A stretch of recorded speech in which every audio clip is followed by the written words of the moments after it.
Hi, everyone. I'm Dottie Kreps, the president of the Ball State Department of Media Alumni Society. Welcome to the Cardinal Control Room, the first of our Ball State Media Alumni Conversation Series.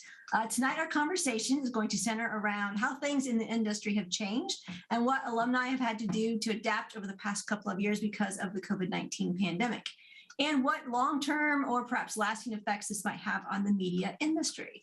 I'm pleased to introduce our host and moderator for this conversation, Dr. Joe Misiewicz. Dr. Joe has been in the media world for just a little bit. He started at Ball State University in 1990 as the chair and professor in the Department of Telecommunications, and he retired in 2012 with emeritus status. He's been the general manager of WIPB and WBST. He has served on numerous industry, college, and community boards. In 2017, he was awarded the BEA Distinguished Education Service Award, and most recently, he was recognized by the Indiana Broadcasters Association with the Lifetime Achievement Award. So Dr. Joe, welcome, and thanks for hosting tonight's conversation. So I'm going to turn things over to you, and you can kind of introduce our alumni that have joined us. Well, thanks, Dottie. Thanks. It's a pleasure. And for the alumni that are tuning in, I want to thank our three guests tonight for joining us. I think it's important for alumni to get together on a regular basis, and when they do, to share a variety of things related to the job market, to technology changes, to job changes, and things that are happening. And so we've got Adam, Kayla, and Derek tonight, and I'll start with Kayla, and we'll ask you just for a very brief introduction of yourself and what you're up to. So let's go with Kayla first, and then jump over to Adam and finish up with Derek. Go ahead and introduce yourselves. Let's get this going. Thanks. All right. Thanks so much, Dr. Joe. Like you said, my name is Kayla Woodward. I'm based out of Indianapolis, and I graduated with an undergrad in TCOM in 2012, and then a master's in digital storytelling in 2014. And I am a freelance editor and animator. Adam? Yeah, my name is Adam Klotz. I graduated in the winter of 2008. I'm based in New York City currently. I work at Fox News as a meteorologist. I got my master's degree at Ball State also and studied meteorology, and I graduated then in 2011. So that's where I am. Derek. Hi, I'm Derek Hammer. I graduated in 1997 from TCOM, and right. And I own Hammer Lighting and Grip and Camera Partners, as well as a couple of other brands that are outside the television business, which we'll get to that in a little bit. But yeah, it's good to be here, and boy, has the pandemic changed things for us. Yeah, let me. And I guess you can go in any order. I'd like to start off by just asking, within the last year or two, not related to the pandemic, what technological changes have occurred in your side of the business that you think people should be aware of? There could be a new software, it could be the use of a different kind of computer, it could be, is there anything happening out there that you just think one should alert others to that has been a change in your career?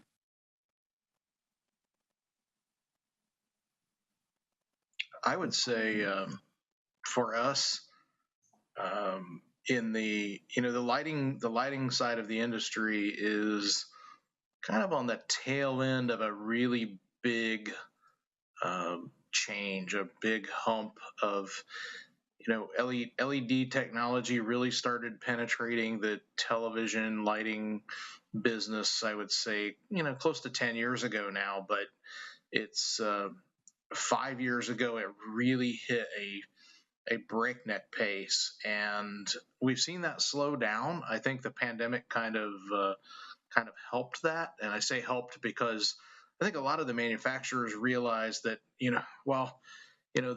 the stage and theatrical side of the industry had LED fixtures for a while. They had kind of gone through their their series of changes, but none of that technology really applied in the television business because of the need for more intensity and power and color accuracy and all of those things. So we saw a really huge shift and a very fast-paced shift, and a lot of the equipment rental companies like mine, and also we do a lot of studio construction and installation sales type things as well. We saw that folks just weren't able to keep up with the pace of it, that the industry didn't want to spend the money that it took to keep up with the pace of that. So I think the manufacturers heard that, and they've backed off a little bit and stopped releasing a new fixture every quarter, coming out with a new revision or a new model or something of that sort. And I think they focused a little more on getting down to doing fixtures in a little bit more, a little slower pace, with bigger changes in between. So instead of introducing things that just had little micro changes for each new model, each new model now seems to have much more robust feature changes, and it's sort of more of a shift than the version before it. So I think we're sort of on the tail end of that, and it's nice to see. It's nice to see it finally, but we also. I think that we're probably going to see another change here in another 4 or 5 years where it starts to ramp back up. Yeah. Adam, Kayla, anything related to technology, use of technology? Thankfully, I do not have to be in charge of my own technology almost whatsoever. So I'm glad that I don't have to do that. I guess if there's anything, it's like what we're doing right now has never been more important. So you have to be able to do your own lighting a little bit and set up your own Zoom call. But in general, no, thankfully, I'm not in charge of my own technology. Kayla? The first thing that comes to mind would be I also do work on a podcast for a national park, and in collaboration with a radio station in Southwest Colorado. And obviously being based in Indianapolis, that was always kind of interesting for me to find ways to make that happen on a limited travel budget. And then once the quarantine started happening, everyone became more willing to accept whatever quality of audio we could get. And so that was just interesting, the way that kind of helped drive storytelling, because, or helped not limit storytelling so much, excuse me, because it wasn't so much about let's make sure we have the most perfect audio so we had to find someone who can provide perfect audio. It was about let's get something that works and sounds good enough and still tells a good story. And so I know a lot of folks don't always love that, sacrificing the quality for content, but that was something that was interesting to me right from the beginning of 2020, making those kind of sacrifices to still be able to tell stories. Do you have a sense, Kayla, that the growth of podcasts is not based on the quality of the audio, but on the storytelling? Definitely. I think that over the past maybe even 3 years, I feel like I hear less and less people say oh, I can't listen to that podcast because it just sounds so amateur. It's not really about that kind of polished NPR sort of reporting that was originally the standard for podcasting like that. So yeah. Adam, when COVID hit, what changed in your career path? What changed in your work schedule? What changed in how you did things? It became wildly different. We got sent home. The Fox News everyone was sent home basically. And then I think for 6 weeks after that, it was just me in front of my phone with a ring light behind it. I'm used to having a big green screen that I do a forecast in, but it's just me in my apartment, my small New York City apartment. I would put a graphic on a thumb drive and put that on my TV so it'd be back behind me. And then they would take the graphics full from the studio. So I was just, I mean, it was awful. It looked really bad.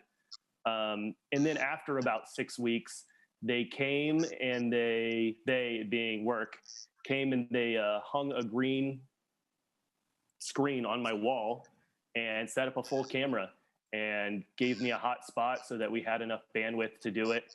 But my apartment in New York City, space is very tight, so it was really small. I had a camera on one side of my bedroom. We were shooting over top of my bed. And then for a full year, I was doing the weather forecast, pushing my bed back from one side of the room to the other side of the room, back to the other side of the room, doing TV for, a full year. And really, people at home couldn't tell the difference. Like, I'd post stuff on social media and everyone got a laugh out of that because it's so ridiculous. But I was just in my bedroom over top of my bed doing national TV hits and no one could tell. But you're back now. So I went back, they took my studio, and then this Omicron wave, I would say maybe 6 weeks ago now, then they sent everybody back home. So for most of the anchors, most of the on-air personality, they've sent Sprinter vans that have TV studios set up on the inside, and they just park in their front driveways, and these guys go out there and they anchor the newscast. When my studio was taken, I live not very far from work, so they haven't rebuilt mine. I go in, but the building right now is mostly empty. So it is, and who knows when we're going to go back to normal and everyone's going to return to the building a second time. That hasn't been decided yet. Eric, how about yourself? If we look back in the last 2 years in terms of changes in a nutshell, do this in 3.5 minutes. It's been a breakneck for us. March 2020, we laid off 100% of our staff for about 3.5 or 4 months. We lost about 90% of our business. Most of our business is in equipment rental and television, commercial and corporate type production, and all of our customers shut down until everybody can kind of get comfortable with what was going on. In that period of time, we have another brand called Rob's Rain Hats. We make some waterproof covers for motion picture lights, and that's shut down too. We kind of converted all of the equipment that we owned for that, fabricating those metal fabrication equipment into Hammer Metalworks, and now Hammer Metalworks is another new company that does metal fabrication and powder coating of all sorts of things. We're doing some work inside the TV business and inside the arts. We have some, obviously long-standing connections there. So we're building some props and some things like that. But we're also building a lot of things for aerospace and construction and all sorts of other industries as well. So it's been a breakneck pace for us for this last 2 years. I haven't slowed down at all, but it's been interesting, and I think I would sort of finish that off by saying that throughout my career since I left Ball State in '98, I worked there for a year after graduation at what's now Ball State. I think agility and resourcefulness and just sort of the ability to pivot in whether at the time I was doing, I was working as a camera operator, I was working as a grip and an electrician and doing all of those things, and had to kind of wear a lot of hats. And I think that probably still holds true today, maybe now more than ever, that I'm essentially functioning as the president / CEO of 4 different companies. So it's being if I were to give that message to anybody else, it would be to remain agile and keep all of your avenues open and look for opportunities. Kayla, how about yourself in terms of the change in work environment or working with people for the last couple of years? Yeah, it's really interesting. I actually had a full-time job. I had been there for 2 years at a small nonprofit, and I was like kind of the whole video department there. I was concepting, shooting, editing for this nonprofit, and my last day was February 21st, 2020. And so I was like 2 weeks later when shutdown started to happen. And I was making the jump to full-time freelance. And so things were a little scary there, as was for so many people. But I think in some ways I was at an advantage because I was starting something new anyway. So it wasn't like I was having to adapt my previous role into something. I was kind of learning what the environment was as it was changing.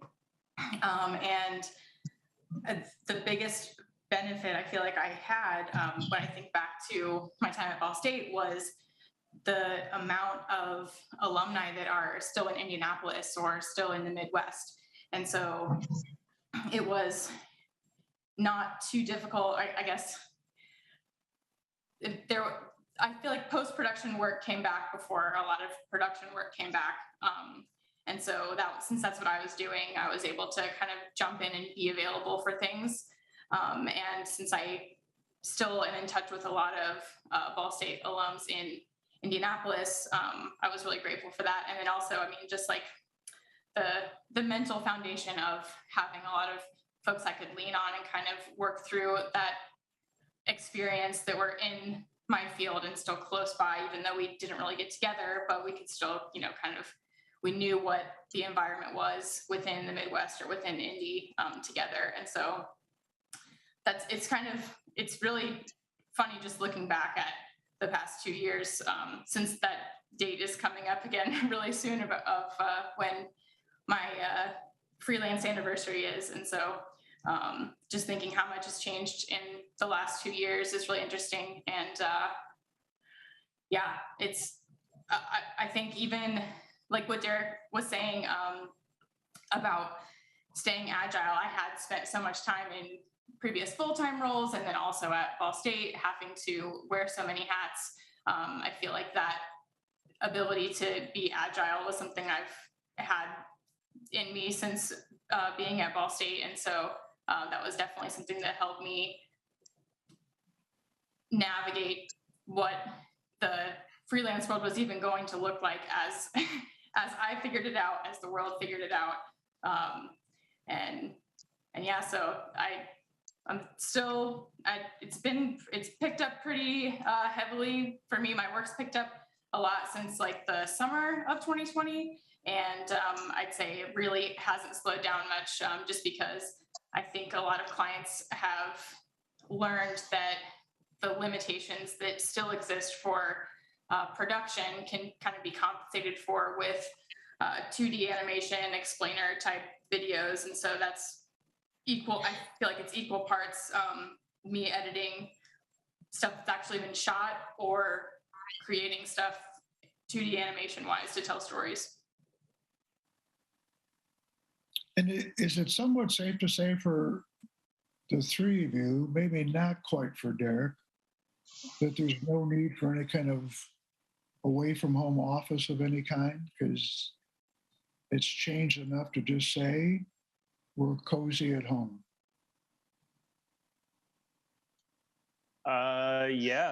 People are at home. Most of the people are at home for us. So I don't think anyone who's watching cares about that anymore whatsoever. And I see video quality get in our like morning newscast that we do, whether it's an interview guest or sometimes it's even been me. The audio is not necessarily always as good, and the audience has been really forgiving of that because they're going through this just like we are. That's been my take on it. And are you still moving your bed around? Well, no, because they came and took my studio, thankfully. And the good news about COVID here in New York City is most people left the city. So then I had a great deal on an apartment and I have a little more space. And there's like a whole wall now I can dedicate to doing the weather on instead of having to push my bed back and forth. It's been wonderful. Derek, Kayla, work from home, pretty common? No need for clients to have to meet you at an office? No need? For me, definitely, everything is Zoom meetings, and usually we don't even have the video on for it if we do decide to have a call, which I feel like it's interesting. Even when we were doing Zoom meetings before 2020, I feel like they were very long, and people have realized how much you can condense into whether it's like a Slack channel or a better email thread or not having your video on. I feel like it's really changed a lot. Even that's evolved even throughout 2020 and 2021. But yeah, for me, I think one of my favorite things about working from home has been that my neighborhood has fiber internet. And so we made the jump to fiber. And so now I have the fastest internet, and I can't imagine going back to working in an office because I can't imagine that I would have internet as fast as I do at home. Yeah. Bandwidth Yes, Yeah, go ahead. Sorry, go ahead. Bandwidth I mean, is a really... for me, it's not. It's. I haven't had. I've worked from home one day in the last 2 years, so I have gone to the office every day. Sometimes, a lot of times by myself in the beginning of all this. I'd say the positive that's come out of it for me is that I'm getting a lot more done because of the Zoom meeting revolution of things that I don't have to leave my office for in-person meetings as much, so I'm able to pack a lot more into a week. And I was I've during I had a 5-year tenure as the council chairperson for Production Equipment Rental Group, which is a trade association for rental companies. My final year of that 5-year stint was 21. So in the first 3 years of that, I was traveling to other cities to meet in person with the council, 5 or 6 trips a year. And all of that has gone away, and we're doing all of it virtually now. Which hasn't necessarily been great. I think that, it's been great from the perspective that I'm not having to travel as much, so I get more done. It's not been as nice because all of those things that happen when you're not on the Zoom call, when you're not in the meeting, that you spend time with others, socializing and talking about the industry and, sort of the stuff that happens when the camera's off, so to speak, that's missing now, and I miss that part. And I think that the advantages of being a part of the trade association and doing all those things have kind of been lost. Do you have a sense, Derek, that the savings in not having to travel are going to win out long term? I like what you said about trade associations, because having been involved in those myself, it was often the time away from the meeting room socially when you got to know some other people around the country and got to work with them. But I also hear from quite a few people now that, you know what, we don't need to all fly to this city anymore. We can take care of a lot of it just like we're talking now. And so that'll save our company and us a lot of money. That's cool. I think that the core amount of work that's getting done is probably, I think the, let's see, work per dollar spent is probably greater. It's a little more focused, and I think folks are just getting down to the nitty-gritty details and getting things done in those meetings and then moving on and getting back to their normal work. But I still think that, at least from my perspective and that of quite a few of my colleagues, we're still ready to start getting back together and meeting again. I think that but I just don't think that there's any substitute for that in-person personal relationship meeting and talking when, everybody goes out to dinner after the meeting's over, or we have a meeting where we got all of our membership together in a restaurant and everybody sat around and talked about things. A lot got done there too, and a lot of that drove other things that the organization ultimately ended up taking on as projects, and you kind of don't hear about that when you don't have that sort of personal one-on-one discussion time with others, the sort of free thinking portion of that. I'm kind of curious for all three of you what the COVID situation has done to what you would call your work-life balance. I wish I could define that better, but work-life balance. Well, okay. Yeah, you don't have to go someplace 8 or 9 hours a day. You can just kind of hang on your bed and then move the bed away and do a screenshot. I mean, yes. That's actually right, because I'll do one weather forecast an hour, and it's kind of nice when it's football's on a Sunday and I can go in my living room and watch football for a little while with my computer on my lap, kind of keeping things updated, and then go back over there. In some ways, it was great for work-life balance. That first summer of 2020, years all blur together. But yeah, that was, even though everything was kind of shut down and it was scary, in another way, it was kind of great because I never felt so untethered from my office, which was incredible. You wouldn't anticipate, Adam, that you'll really go back. I mean, it's never going to go back to the way it was. I know for me, like maybe I need to be there a little bit more frequently, but for some of my colleagues that have their own programs, they've built home studios, and they will probably never be back full time anyways in the building. Okay. Kayla, work-life balance? Yeah, the biggest difference for me, or the biggest thing I noticed right away was just not having a commute. I mean, my commute wasn't really long in the full-time job I had before, but it was still, like an hour of my day total that I was getting back to do anything else besides be in a car, or, when you get caught late doing something in the office, like even if you have to work late, it's nice that at some point when you're done, you just shut off your machine and you walk away into your living room or whatever. So I feel like just from a mental health standpoint, for me, that was huge, because I am somebody that, depending on what time of year it is, I'm an early bird or I'm a night owl. And so it's really nice to be able to have the flexibility where I can, decide to get up really early and start working, but I don't have to make a drive to make it happen. Derek, what about yourself? I'm probably the opposite of a lot of folks. I think I probably have taken on more work since all of this started. I probably have worked more hours in the last 2 years than most years in my life.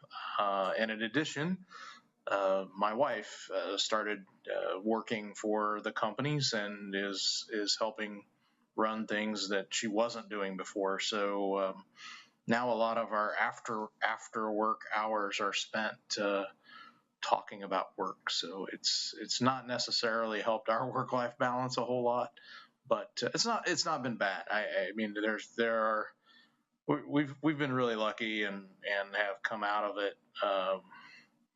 a lot better off than I thought we would be on some days early on and all of that. But it definitely has it's changed things for dramatically.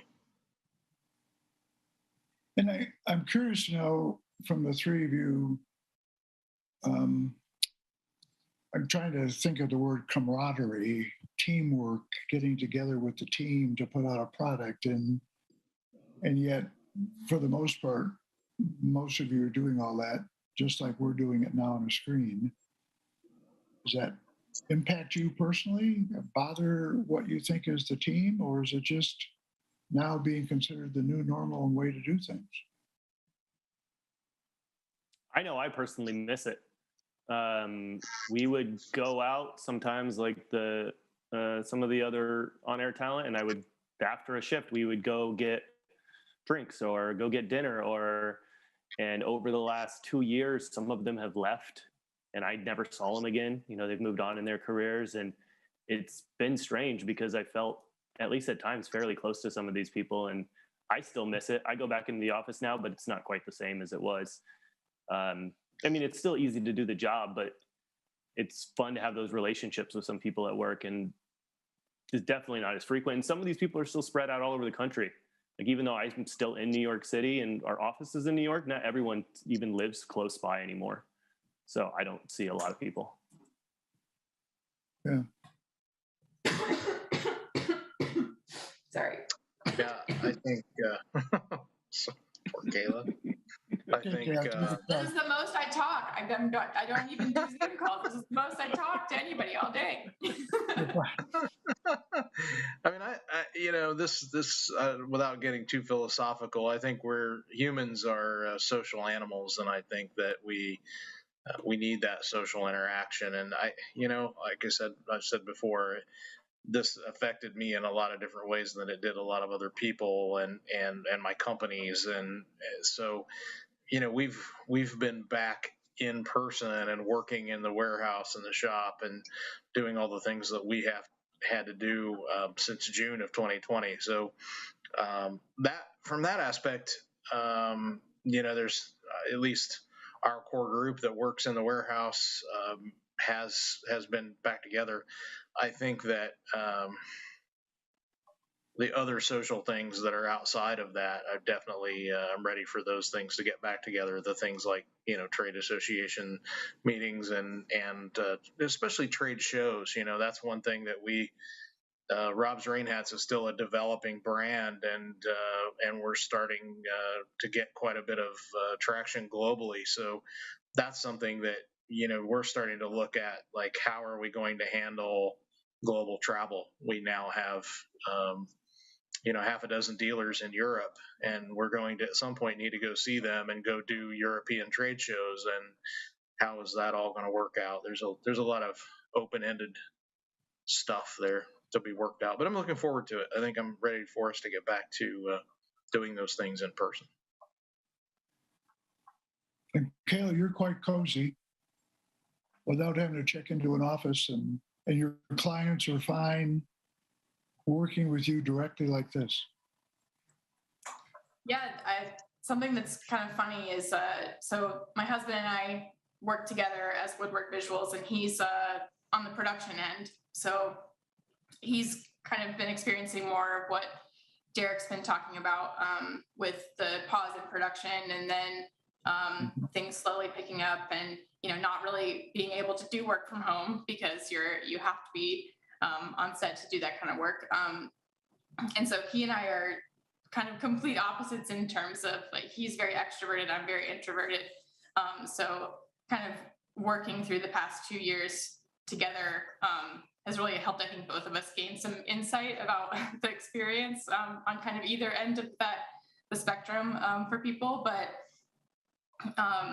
a lot of the work that we do, he does the production side, and then I'll get the post. And so he has met so many of our clients in person, and I don't know what any of them look like, because sometimes they have profile pictures on their Gmail, sometimes they don't. And so and they don't know what I look like. And so we've been at a couple of events. Like I edited a documentary with another Ball State alum.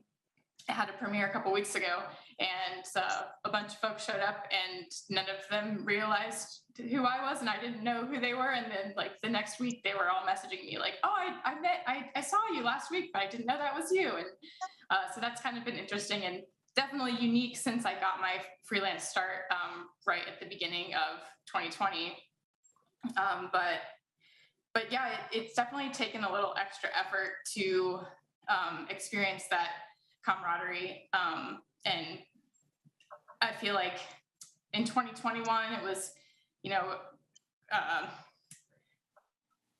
social distancing guidelines were a little less strict after people were getting vaccinated. And so it was a little easier to find ways to get together.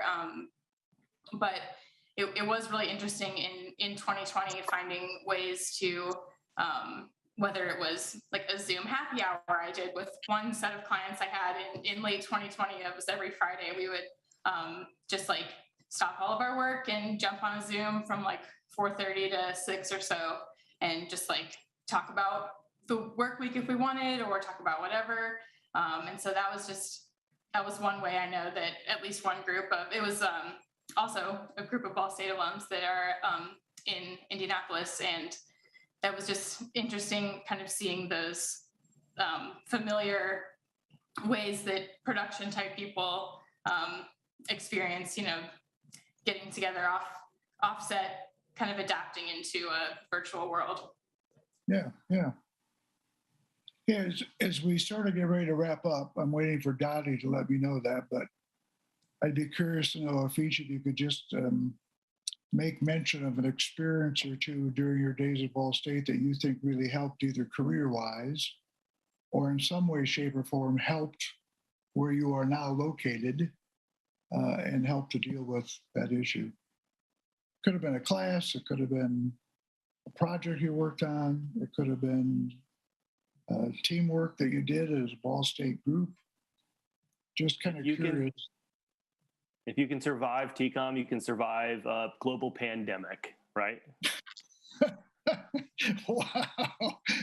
No. So like now I'm pretty much exclusively doing the weather. But earlier on, everyone was kind of talking about being able to wear a lot of hats, and as I've gone further in my career, that's happened less and less. But I wouldn't have been able to get where I am if it weren't for knowing how to do a lot of different things. I said, I'm not in charge of my own technology, but there was a time I was a multimedia journalist running around doing everything myself, problem solving, doing all my own editing. So it took knowing a lot of different skills to get where I am. And Ball State kind of showed me how to do every one of those things. I didn't really have to learn when I was on the job. I already knew how to do it. Yeah. Okay. That's cool. Thanks, Adam. Kayla or Derek, anything similar to that? Yeah, I would say we've said it multiple times tonight, but just say it again. Just the biggest thing I think I took away from my time at Ball State was knowing how to wear different hats and being able to do it well. And I feel like a lot of what I learned in becoming an editor was not necessarily formal, like, let's learn After Effects and Premiere in the classroom. It was a lot of, here's a story we're trying to tell. How can you hone your skills and find the right tools to do it? And so, knowing how to track down ways to be agile and figure things out and adapt to change. That was something that I've definitely been doing since my time at Ball State and ever since. Yeah. Okay. Yeah, I would say, I've said this to students before as I've been up there to speak in classes and such, and I have a son who's a freshman in college right now, and I just had this conversation right before the Zoom call started, talking with him about how important it is to get the out of classroom experiences that are available. And well, we would never say that the classroom experiences aren't important. You have to learn those things, but then taking what you've learned in those classes and getting out and participating in the extracurricular things, whether that's a student film, multiple student films, or whether that's, for me, it was, I think at the time, Campus Report Card Connections, Cardinal Connection. I'm not sure what they call it now, but, those kinds of things, television shows, whatever's going on there on campus that's production related and field related. I think you have to immerse yourself in those things. Not only for what you learn by doing them, but also for the the networking and the personal relationships that get developed that later lead to opportunities. Yeah, those are great comments. I appreciate the networking thing too, because as Kayla's mentioned several times, just talking to alumni in Indianapolis area, I consider myself quite blessed with a rather long list of alumni that keep sending me texts. First of all, I think to see if I'm still alive, which I appreciate, but it's just interesting to see that connection, that TCOM connection throughout the country, quite honestly. And the ability to send a resume out to maybe 15 or 20 different alumni in 15 different states because a senior wants to try and get a job and get responses back. So it's kind of cool. It's very cool. Dottie, I don't know if you're still around, but. I am. I did have a quick question for Derek. You said, you're the president of your company and you had to lay off 100% of your employees. Were you then able to re-employ everyone, or did you have to kind of move people around in your other different companies, or how did that, are you fully employed back with everyone now? The answer to all of those questions is yes. We certainly had to, for a while, we did a lot of shared things. The guys that were working in the lighting and grip side and the camera rental side had to move over into learning some things about metal fabrication and that sort of stuff. And some folks had to take on more responsibilities on that side, so others of us could be freed up to work in the new ventures and the developing business. And then we, at the beginning of the pandemic, we were a crew of 5, including me.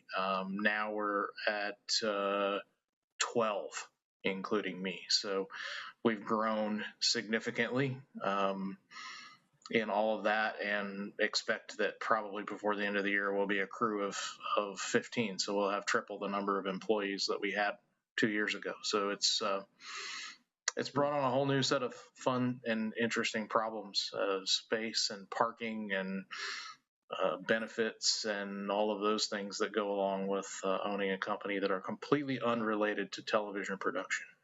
So are there any last comments about what you think the long-term effects will be for the industry? Since you're all in different aspects of the industry. So any long-term effects that you can see that you think will be there for a while? Well, I think the idea that we're all willing to be a little bit more remote isn't going to go anywhere. Willing to do the job from more unique locations from further away, that's permanent. They're going to try to get us back maybe a little bit, but it's never going to go back the way it was. Kayla or Derek? I would say it's interesting. I mean, like I said, I'm still relatively new to the freelance editing world and kind of figuring it out as it's developing. I feel like, at least in my experience, because my clients have had to think so critically about what they're doing with the budgets they have, they are better at setting intentions for the materials that they're wanting to put together. So I feel like I hope that's something that continues and continues to evolve in a good way, because I feel like at least over the past year or so, the approach to projects I've been doing has been more concise and clearer because it's very clear what they're trying to communicate. Something that I do hope maybe eventually goes away is having to edit, and no offense to this production, but just editing Zoom calls together is something that I get a little tired of doing, because I do like working with, properly lit footage from like a full production. I'm not, I think there are a lot of things that have changed, and I think some for better and some for worse. I think that we're going to see like the studio production stuff's gonna definitely change, and a lot of those folks are not going to go back to doing it the way they were before. From our side, from the lighting side, that's opened up opportunities because the in-home studios, those kinds of things, we install and sell that kind of stuff. So we're able to do that sort of thing. So it sort of opened up some business for us there, and I think that we, I don't think that's the way, but I think we'll slowly see. This is just a kind of a throw at a dartboard for me, but I like I said earlier, humans are social animals, and I think we're going to see a slow but deliberate shift back toward in-person things just because of the social aspect of it and people wanting to be together in person. But maybe not necessarily, Derek, in the workplace per se. Maybe not. Yeah. But I still feel like, when I hear, I'm involved with a lot of equipment manufacturers because I'm a buyer and also because I'm a manufacturer. And I see that, I hear that most everybody is dying to get back to trade shows. Yeah. Because that face-to-face interaction with customers just cannot be duplicated by virtual means. You just can't get the hands-on and the FaceTime and the conversation just doesn't happen the same in the virtual world. So I think that we're gonna, as soon as hopefully this blows over. I said that a year and a half ago too, so we'll see. But I think that at least from the trade show perspective, we're going to see that go back to much the way that it was before. But it's also weeded out a lot of companies. Yeah, I do think it'll be very interesting if the NAB and other shows do come back, like the digital one just did in Vegas, which had pretty good attendance at it. If part of those trade shows will be new technology to keep people at home more. So that's where my head keeps going back and forth, is I see this shift going on. I'm quite fascinated by change, because I think during my time at Ball State, the thing I think I mentioned in almost every single class was, all of this will change next semester. So throw the syllabus away, because looks good now. Look at that video. That's cool. But you know what? They're not going to go on remote shoots next time. They're going to build the background right here in a little bubble. And so we can go any place in the world with a green screen. Thank you. Anyway. Okay, I'm too old. Sure. I grew up on black and white TV, so we don't have to have me involved in this anymore. Dottie, you better jump in and save the show. I want to thank Dr. Joe and Kayla and Adam and Derek for joining us for this Cardinal Control Room, Ball State Media Alumni Conversations. And look for the next conversation sometime in April. And if you, as alumni, have any topics you want to see discussed, you can send us an email at askbsumedia@bsu.edu. Thanks, everyone, for joining us.